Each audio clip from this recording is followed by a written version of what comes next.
Welcome to Two Therapists Talking.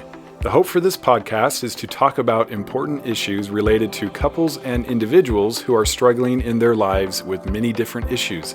I'm David Thompson, a marriage and family therapist. And I'm Sheri Christensen, marriage and family therapist. Please join us as we explore these issues together, and we hope you will learn and be enlightened along the way. Come find us at twotherapisttalking.com. If you like what you're hearing, please get on and rate us and subscribe to the podcast. Hi, and welcome back to Two Therapists Talking. I am David. And I'm Sheri. And this week we are finishing up an episode that we did a few weeks ago. And there was a little bit of confusion in this whole process. Actually, I was missing some things and did not follow up on this episode, but we started a new subject. So for those of you who are following and paying attention in order, good for you. You'll recognize that we started the reintegrating sexuality and hadn't finished it yet. Hadn't finished it. Here we are. We did get feedback on that. We apologize. Here it is. I know some people were really interested in making sure they got this information. Which is fair. So thank you for your help. Yes. Keep us on track a little bit. We just get so excited about all the topics that we have that we want to cover that we can get distracted. It is surprisingly easy to have these ideas of what we want to do. And yes. To move forward pretty fast. So let's talk about reintegrating sexuality, reintegrating sex back into your relationship after discovery day, after betrayal. We talked a lot about this last time. We talked about making sure that couples are doing things, that they are working together on emotional connectedness, on recovery, on all of these different things that are critical to reintegrating sexuality. How do we know when it's time? When you see the evidence of recovery, of wanting to connect emotionally, of holding emotional space for each other, being honest, open, and willing. Honest, open, and willing, which is hopefully one of the greatest takeaways from something as hard as betrayal anyway, is learning how to connect more emotionally than you ever have before. Yes. And often helping him, if he's been in addiction, to be more emotional and more attuned and able to communicate those emotions better than ever. Yes. So this is one of the hopeful things that can happen from this process, because it needed to happen, most likely. And you have an idea now of when maybe it's time, based on what's happening, and if you're feeling more connected, if there are hopefully more relationship rituals around time together. Normally what it will look like, I think, is there's lots of trust discussions happening. We've gone through a disclosure process. We know everything. Trust is starting back in. Yeah, and honesty is there. Honesty for sure, number one. And with all of these trust discussions, we're feeling a lot better about knowing where each other is at, especially emotionally. So as that happens, what do we do?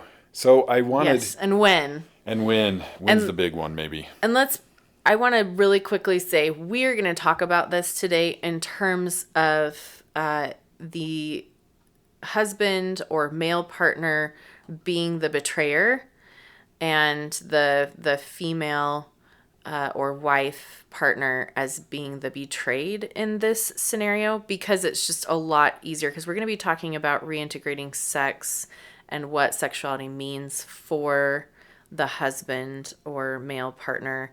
And so it's just going to make this discussion a lot easier. We understand and are very aware that sometimes those roles are reversed, but today, especially with the way that we're discussing reintegrating sexuality and understanding the dynamics in sex between men and women, it's just going to be a lot easier to talk about it that way. Right. Good. So one thing I like to do when I'm explaining this is talk a little bit about why sex is important. We have a sense of why it's important. Obviously, it's connection. I think one of the best definitions I heard of why sex is so important is unity. Which couples need is unity, and it's accomplished through sexuality and sex. But also, I like to talk to women specifically about what sex means for the man most of the time. Now, there's always exceptions to the rule, and so I don't want to make some blanket statement here for everyone. However, a lot of guys can relate to this. I've done this long enough that it fits most of the time. But I think it's really helpful for women to know, because they're cautious. They should be. They're keeping themselves safe. They're learning all these concepts in recovery and when to do this, and what does it mean? Can I do it too early? Does that mean that it's pushing him back towards sexual addiction? Is it going to get him thinking about things too much that he shouldn't be thinking about? I mean, there's a lot of questions in this process. Yes. And good questions. And so one thing that I want to make sure everyone is clear on is, for men, most of the time, the reason sex is so important is because it's acceptance. So we talk about the need all of us have for unconditional love and acceptance. These are our core needs. We have to have a sense of belonging. And the unconditional part is so important. And we've talked a lot, lots of episodes about love and being loving and unconditionally loving, not transactionally. Right. And acceptance is this: I'm taking you as you are, and I'm okay with you as you are. I'm not focused on your faults or flaws or weaknesses or imperfections. I just accept you. And it's a very powerful thing. And we all need it. And for most men, and for women too, but men I think tend to be more like this, sex is acceptance of them as a person. Right. It's basically like saying, hey, I see you and you're okay. In order for me to be this vulnerable with you and this focused on you, it's a lot of acceptance. And I think it's how men receive it the best, actually. So, most men. Yeah. most Like you're men, saying, here's the blanket statement. But yes, absolutely. You've heard of, the 5 love languages, and probably taken those quizzes before. And there's acts of service and quality time and physical attention and words of affirmation, and all of those are important. I think a lot of men, it's sex that really says, I am accepted. It's kind of that top, top layer. So women listening to this, just keep in mind that even though it's going to be hard to reintegrate sexuality because you're wondering what he's thinking about, and by the way, I think maybe we touched on this before, but it's okay to check in. It's okay to see where you're at and what you're thinking about. There's not a problem to stop at any point and communicate. Yes, in that sexual reintegration process. Absolutely. Because that can be around, how are you doing? That can be around, how am I doing? That can be around, I'm feeling a little triggered or, distant for a minute. Can we communicate, and talk for just a minute, and that will help me reconnect, all of those different kinds of things, right?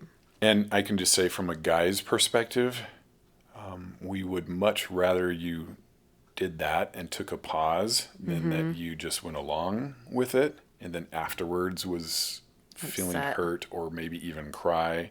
That's the worst. We don't want that. We would much rather that during the process you paused and said, hey, here's what's going on for me, which really gives us an opportunity, and we need it, to slow down and caretake and sort of prove this concept, right, that it's not just about physical. It's not just about what's actually happening physically, but it's about a bigger connection. It's about this unity that we're trying to achieve. Yes. And we want you to feel that and to be a part of a process that's deeper than just the physical, which sometimes is a fear, often is a fear, I would say. Right. For her. Yes, absolutely. That's definitely going to be a fear when there's been betrayal. And so definitely make sure that you take those times to take a pause. But I love the way that David is describing this acceptance, that you'll notice that oftentimes, again, not a blanket statement for everyone, but a lot of times for women, that comes through that emotional, like the talking, the connecting emotionally. And this is just often a difference. And so as some of those things begin to happen through the trust discussions, through being honest, open, and willing, Through empathy through skills building empathy skills conversations, which building, had better be yes, happening. yes, that need to be happening, there's this trust that begins to develop, and that side is starting to be filled, which is obviously crucial also for the relationship. That's being built, and then you can move forward more easily into this other space. So both sides are getting that where they feel it the most, where it's connecting with them the most.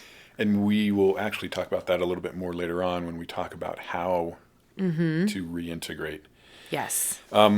Before we get there, I just wanted to share an example that I think can be helpful that I'll do in session often, where I will say, when it comes to sex, if I ask the wife to go sit in that chair and to get up, get out of that chair when she feels a burning, overwhelming need, desire to be sexual with her husband, how long do you think that would be?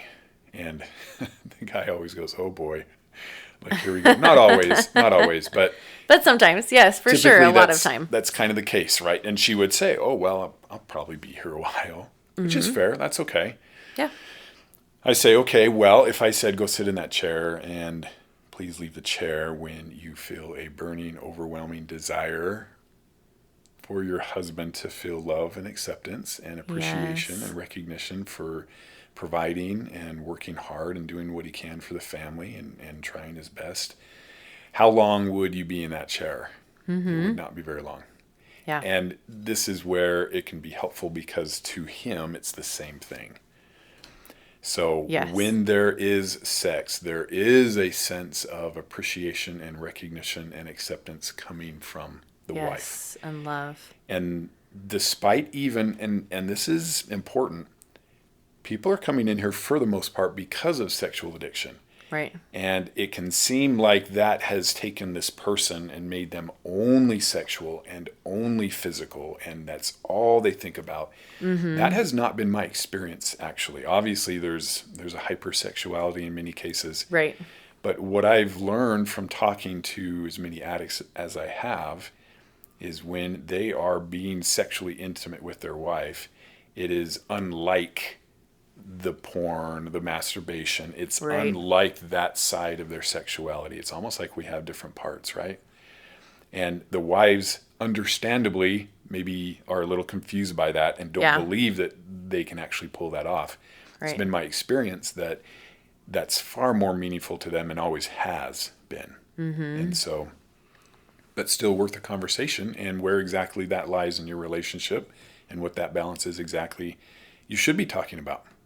Yes. But maybe just rest assured, wives, in my examples and the work that I've done, the men really separate when I am with you versus when I am doing this thing over here. Right. Now, it's a little bit different with infidelity and with affairs, and so that needs to be pointed out. Yeah. This is more for if there's been porn.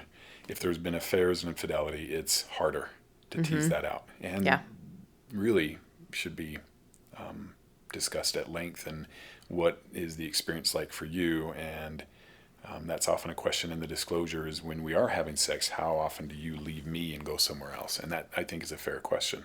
Right. Yes. And I think it's also important, again, to touch on, as you're giving that analogy, that this isn't, again, about transactional relationship.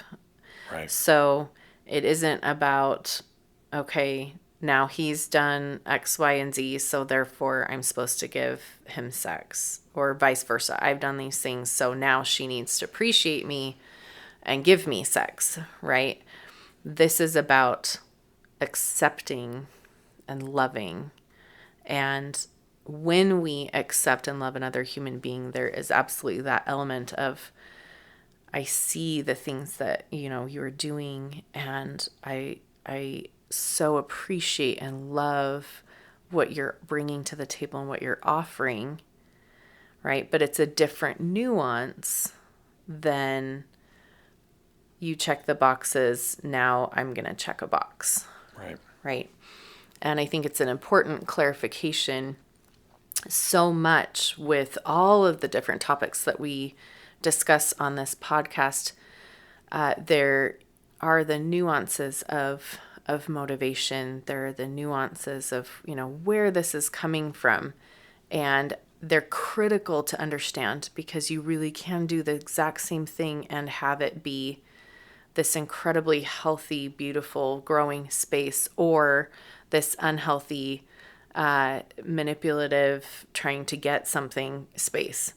Right. So I want to point that as a clarification, because I know that listening to David explain that, there are going to be some of you that are going to go, and get triggered by that aspect of it that can feel transactional.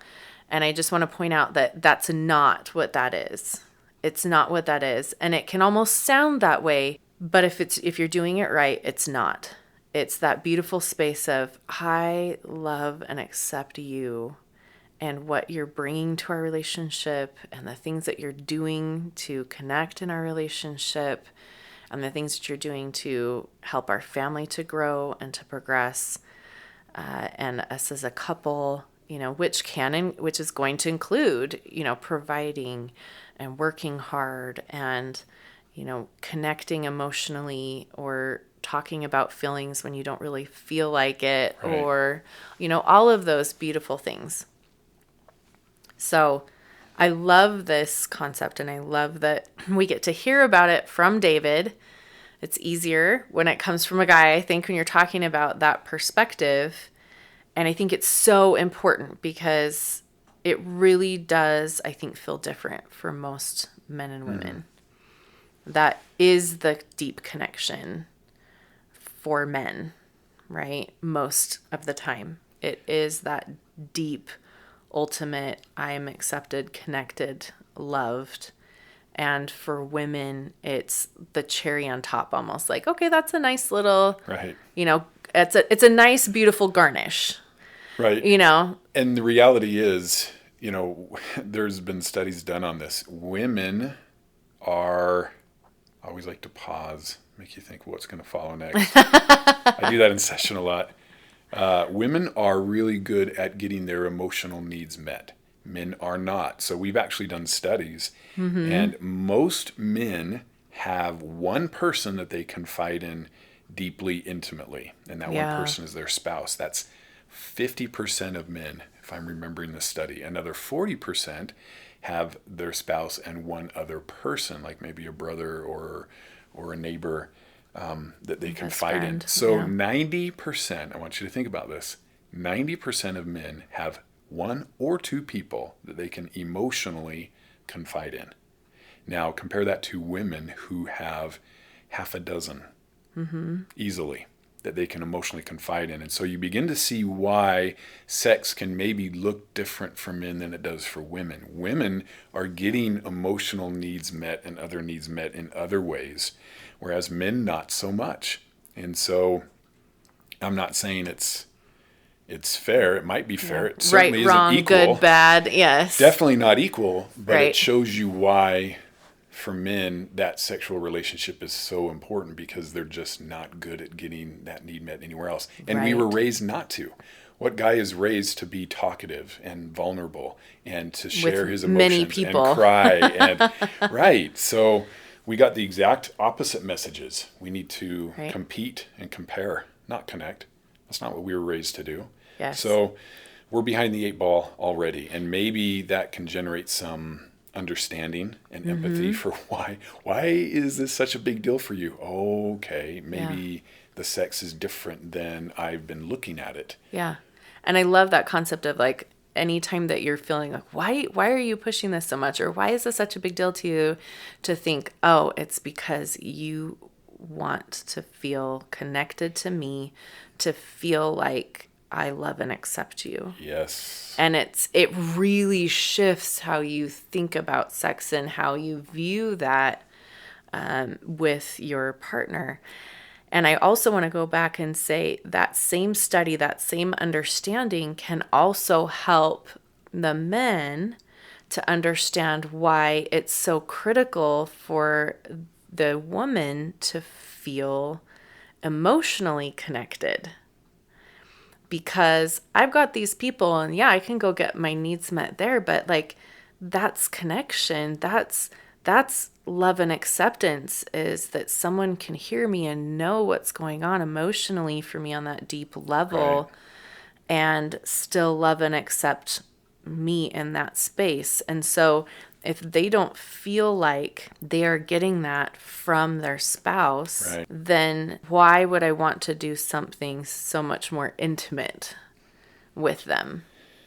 Right. So this is a beautiful way to see why both sides are in this place, why both sides need what they need, and that when we provide that for them, it really helps them to feel connected and loved and appreciated. And it's super common, for women when they feel that emotional connection, when you've sat and done empathy skills and you've really heard them and you've really seen them, to feel much more sexually aroused, much more wanting to connect Much more attracted sexually. to you. Yeah, absolutely.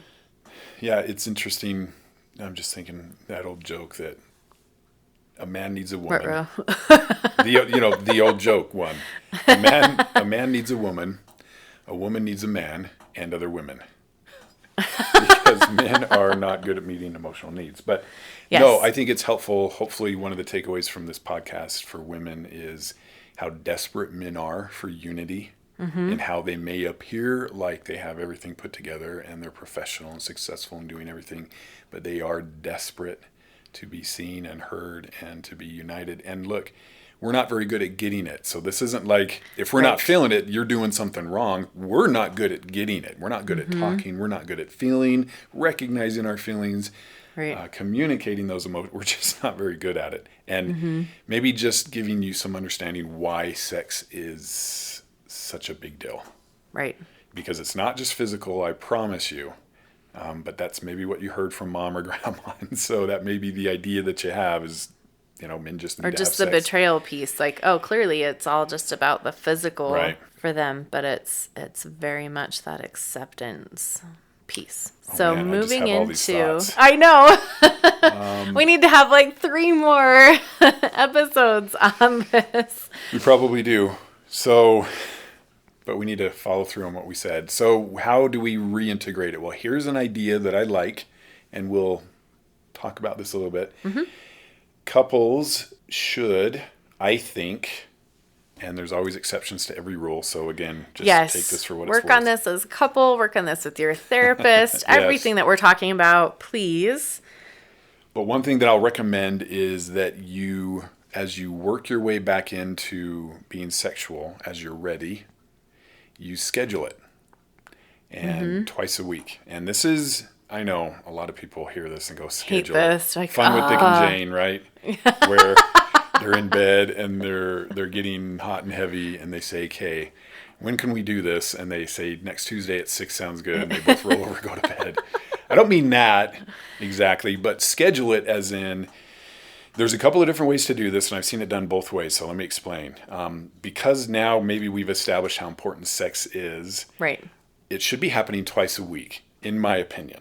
And I'm even saying you can be married for 3 months, and as soon as you are out of that honeymoon stage, start scheduling. It's that important. And what it looks like is one day is her day to initiate, one day is his day to initiate. That way everybody is initiating and everybody's feeling wanted because their partner is initiating. And you choose the days. That's one way to do it. Another way to do it is there's not a specific day set aside. You just know that once this week, before this week is out, I need to initiate sex. Some couples like that a little bit better because it feels a little too structured if it's like Wednesday night and like, Sunday night. Well, maybe I don't, maybe I'm not actually wanted. They're just doing because they have to. And what if it's Wednesday and I'm just not feeling it? I would say, we'll do it anyway. But you'll find often that if you have it scheduled and this is your day to initiate and see if this is true for you, you are pacing yourself throughout the day. You're thinking about it. You're preparing mentally. And you sort of structure things differently because you know that, what's today? Today is Sunday, so tonight's the night, and I'm thinking about this, and so I'm just approaching things differently. I'm sort of conserving almost. And even in that case, let's say it's been a really rough day, and there's maybe even an argument, and you're saying, okay, well, I just don't want to. I would say do the best you can to do it anyway, but talk first. Have a transition time. Maybe go for a walk. You would be surprised what a 10, 15-minute conversation will do to help if it's a scheduled day. And that is totally okay. And by the way, of course, you can always just say, nope, it's not going to happen. This isn't like you're being forced. But I would say it's important enough that have a really good reason why it's not going to happen, and not just I don't feel like it. Right. And if it gets pushed off to the next day because of, you're not feeling well or other things are happening, try to do it the next day. Right. Don't just write it off for the week and say, I'm just not initiating this week. No, push it back. Even if it goes all the way back to where it's 2 days in a row, that's okay. Yeah. And here's the thing with that, because again, this is something that's really critical to maybe be working with a therapist on, because we want to do is make sure that, especially I would say for the wife, this is going to be the little bit maybe trickier piece. And what we don't want to do is push you into a space where you're feeling very traumatized by what's going on, where you feel like you don't have a say in your own sexuality because that's oftentimes taken away, or where you feel like you're 100% in charge of it. And, I know a lot of wives that come into these situations and they're like, yes, I monitor and I have like in my brain, okay, like we haven't had sex for this number of days, and so I need to have sex with him so that he won't go look at something else, or that, whatever. And you get into this very unhealthy relationship with your own sexuality and with the couple sexual relationship. And so it's really, really critical that we don't negate you in this process. And also really critical that you don't get stuck there and can't move into a space where maybe you are a little bit challenged around it. Right. And where you're willing to step into a place that might be a little uncomfortable in order to grow and further the relationship. Right. Hopefully that makes sense. And again, with all these things, this is a very balanced space that we're trying to negotiate, and sex is probably one of the most challenging places to do that. So as we're talking around this, if you're starting to get very flooded and emotionally heightened about what we're talking about, make sure you're talking to your therapist about this. Make sure you're talking with your spouse about this. Make sure you're working through this, because I think that if you can get to a place where you are doing this twice a week, where you are engaging, on a regular basis, when it's safe emotionally to do so, and they're doing all these things and they're really working hard, this is important. It's really, really important.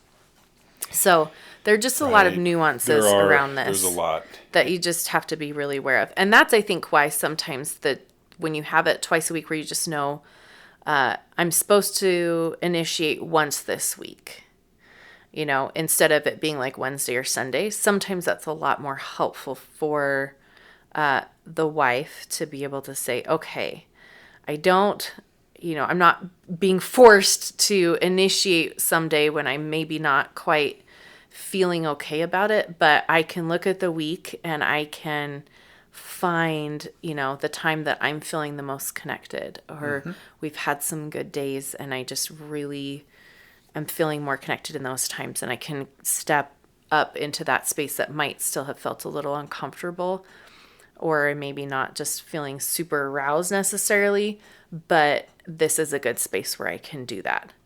And sometimes you can absolutely also do both, and where the wife can pick a day and where the husband's day is structured too, which can be helpful because then they can be prepared for, okay, I know he's going to initiate today if you're still in that really hesitant space. So I know he's going to initiate today, so I can prepare and plan for that and work to, have myself, be in a good space and get in the mood or whatever it is. Yeah, and there's a lot of different ways to do this. We kind of jump right to, scheduled twice a week. Well, there can be a lot of steps between not having sex and doing that. Right. And the scheduled can be a scheduled conversation about sex. It doesn't even have to be sex. Yeah. The schedule can be beginning a sensate focus process, yes. which we're going to talk a little bit about here. So there's different ways to do this. I will say one advantage that often happens with the scheduled sex that is good to know, I think, is if it's Tuesday and you're cuddling and it's not a sex day, you might find that you're relieved that it won't turn into anything more. And I have a lot of couples who make that agreement where, okay, our days are Wednesday, Sunday, whatever, which means any other day we still can, but we're not planning on it. And so if we are being intimate, if we're sitting on the couch watching something and snuggling, but it's a Monday or a Tuesday, she kind of has a free pass of sorts for, I can really be affectionate because this isn't going anywhere. This isn't turning into more, which for a lot of women is kind of a barrier. I would be more affectionate with you, but you want it to turn into sex every time. Every single time. And so I'm just not very affectionate with you when you both need affection. Yes. And so this can help to say if it's not a scheduled day, that's off the table. And so I can actually just enjoy being affectionate with you because it's not going to go anywhere. Now that takes some trust and that takes some ground rules. Right. Because he can't be, you have to have an understanding around it. Right. Right. He can't be otherwise pushing it's not that very and saying, well, okay, fair. but I really want to. Yeah. Yeah. He has to commit to, if it's not a scheduled day, then we aren't having sex. And so we both need more affection. And today is a non-sex day. So we can just enjoy the affection because it's affection. Right. And that might get your wife to be more affectionate without worrying that it's going to lead to something else. Right. So that's an important consideration. Yes. And again, that's going to affect maybe whether or not you're doing the version of like pick a day versus the version of like it's going to be on this day. Right. And again, even if you are doing even if you are saying, hey, we'll just pick a day when we're feeling it, we definitely need to make sure that you can still communicate and say, hey, we're here, we're kind of cuddling. I just want to cuddle. Yeah. Or the husband can, or male partner can say, hey, like, I'm kind of wondering, do you want this to go somewhere or do you just want this to be an affection day? Which would be excellent if he said anything at all versus he just is getting handsy. So guys, for real, listen to this part really good because she needs to feel respected. And often what we'll do is almost a permission. We've talked about that before. Do I have permission to touch you? And you're maybe beyond that at this point. If we're but you might not be. You may not be. So let's talk about that. Make sure we talk about it. Ask for sure because it's easy for you to go sexual and become aroused with any touch. It's not the same for her. And I'll bet you she isn't very affectionate because of that. Exactly. Which means everybody's missing out. And so talking about that. Yes. And sometimes people will say, and clients will say, ugh, but then it just ruins the mood. Right. If you have to ask, can I touch you? But think about that. Short term. But also think about it. You can make that a very sexy ask, right? Like it doesn't have to be like, oh, can I touch you now? Right? Like you can make that a very sexy or sensual conversation. Right? And, potentially even in a way that might be extremely appealing to your spouse. Like, oh, I kind of wasn't, but now I kind of, you could start doing that. And then, engaging a little further later on, you can have that conversation. Well, what about this now? And so you can make that into a very sensual and sexual part of the process, right? Right.